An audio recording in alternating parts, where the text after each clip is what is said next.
Good morning and welcome to Mayor's Weekly. As always, we're pleased to be with you, and this morning we have information that I think you'll find interesting. And we're going to talk about the largest department in our city government, and that's our police department. Joining me is our Assistant Police Chief, Paul Tucker. Paul, glad you're here. And the police department, not unique to Jasper. More times than not draws undue criticism, and but that never deters our folks in doing the job the way it's supposed to be done. And but Paul, we talk about the largest department in our city.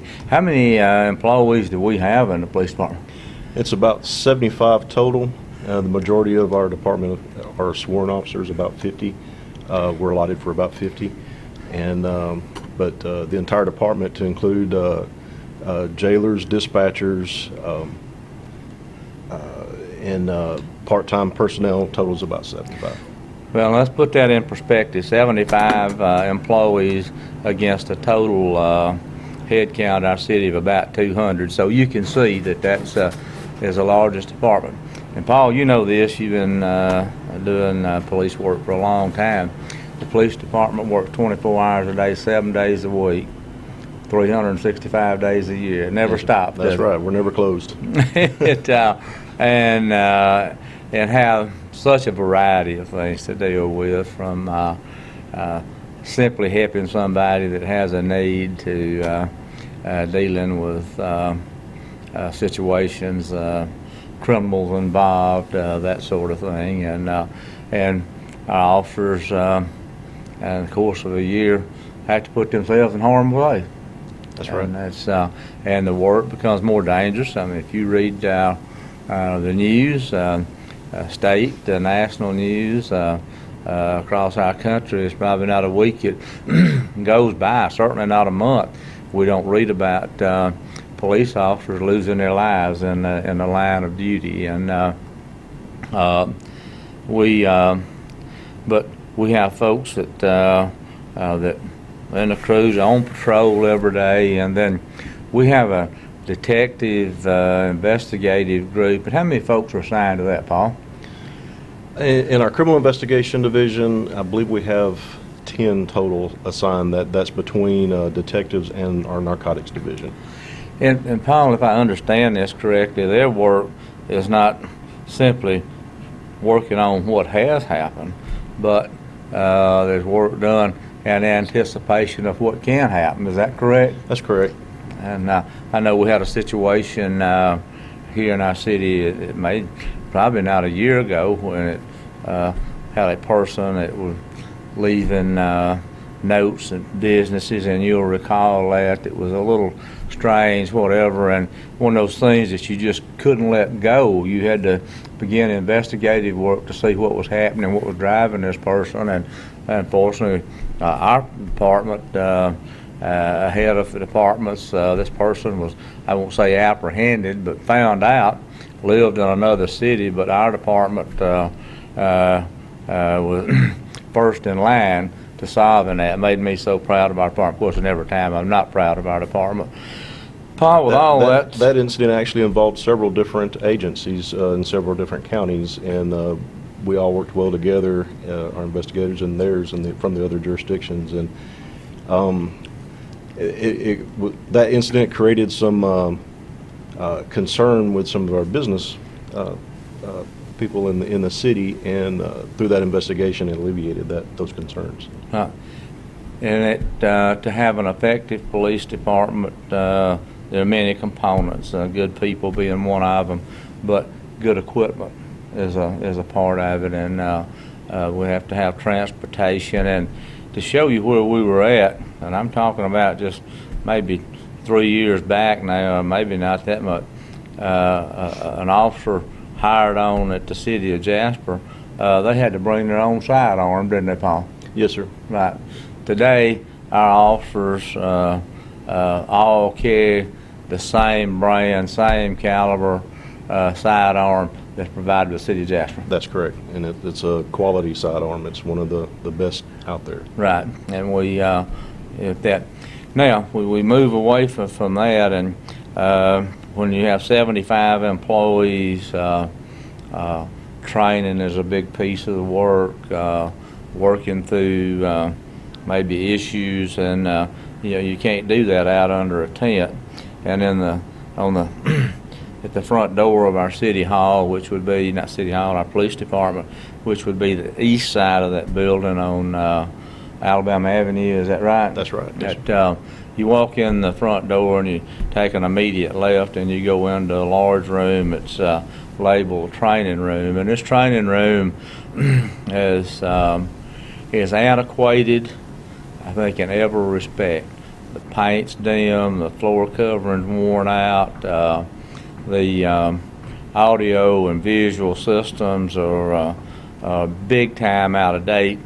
And something that caught my attention back during some of the things that we've worked on there, just how antiquated everything in that room is. And I said, we need to do something about that. You've probably read or heard about city governments, county governments across the country receiving COVID money, and the city of Jasper, and I don't think anybody really knows the formula that was used to determine how much money a particular government entity would get, but the city of Jasper has been told that we would receive $3.2 million in two increments, half now and half a year later. We have received $1,600,000, and we fully expect that another $1.6 million will come. Add together, that's $3.2 million. Now, this comes to us, and with more rules than you can understand, and the rules are so extensive that we've scratched our head here at City Hall that why'd you send it to us? Because the rules are so far-reaching, there's no way to spend the money. So if we can't spend it, why send it to us? And but we've been doing some research, and we're doing this on our own, and we will probably receive some guidance from Alabama legal municipalities. But one of the things that we think we can spend money on is an upgrade of this training room. This training room is designated by Homeland Security as, was it a regional command or operations center, Paul? in the Emergency Operations Center. Emergency Operations Center, and you could have an event that would be of such magnitude that it might move on somewhere else. But when you think about that, and it covers a pretty big area, you think about COVID, training, whatever, and the rules associated with spending this money seems to give you a clear path of that. So, Paul, we've been working, and you've worked on it, Chief Cole's worked on it. We're about to embark on a major revamp of that room, everything from making it look better to new equipment. Share with the folks the things that we're going to do there. Well, some of the renovations going to be putting in new carpet and making the room look up to date. It has a 20 or 30-year-old look to it, and that will bring it up to date. Also refreshing the paint, put new lighting in, that kind of stuff. The other thing will be audio and video updates. When that room was first built, it was built to the best specs it could be built at that time. It was the best and the latest and greatest thing at that time. But come now, we need to move forward and get put something together that can bring us up to date, but also is future-proof. And we believe that's what will happen with this money and with what we're doing with it. So especially the audio and video system that we're putting in, that's going to allow us to really put on some really, really good training. Well, we have a highly sophisticated group that we're working with that will be the vendor for the equipment and also provide the installation. Don't know a lot about that sort of thing, so I'll be guarded and not get myself out on a limb. But not only will that room be available and be used for police training, if our fire department need to use it, it'll be available. We've made great strides in recent times in improving our efforts in industrial development. if our industrial economic developer had a prospect that's coming to town, and we need to make a presentation about a site, things about the city, and that room will probably seat, what, 50 folks maybe? It will seat 35 to 40 for sure. Okay, 35. So, but, you know, as many folks as we'd probably have, and that sort of effort could go there. We could make a presentation where you could see overhead aerial photos of maybe a particular site. I mean, the possibilities are pretty much unlimited. And another thing, let's say we have a tornado hit the city and have major devastation in, let's just say, District 3. And maybe access to that area is limited. Our council, the council member from that district, could go to the police department and be interactive with our people on the ground working through that. Is that correct? That is correct. Had a plane crash or whatever, our people could go there, see what our search and recovery efforts, just any number of things it could be used for. Yes, sir. Now, what's this going to cost? When we first started on this, had some folks work on it, and the price really got way out of hand. I knew it was far more than it should cost, but I really expect I never get into a building project that costs less than you plan for. It always costs more. But we think this will cost somewhere in a $60,000 to $80,000 range, and by what we know about the equipment we're buying, the group that's helping us with this, we should have a state-of-the-art facility for quite a few years down the road. And what's important is to not get to where we were at before and let things just wear completely out. And I understand why it happened. If you don't have any money, you can't do anything about that. But fortunately, we have some money today, and I'm excited about that. And the fact that we don't have to go to the city's general fund to pay for this, that's another plus. And it just gives our people a notch up and making Jasper's Police Department as good as it can be.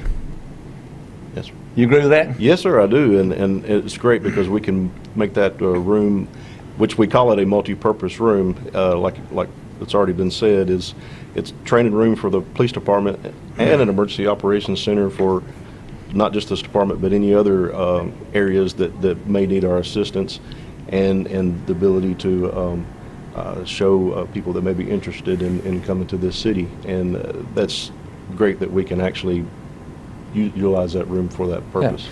It's not something that will be available to the public, whatever. The police department will always have first call. If they need to do training, somebody else wants to use it, the police department will have first call. They'll use it for their needs because that's why it's there. But just another project where we're spending taxpayers' money. Let me underscore that, taxpayers' money in a responsible way, making Jasper a better Jasper, and when we do that, that really makes me feel good. Hope it makes you feel good. Makes me feel good that we have the money to do these things, and we don't have to continue to operate with equipment facilities that are substandard.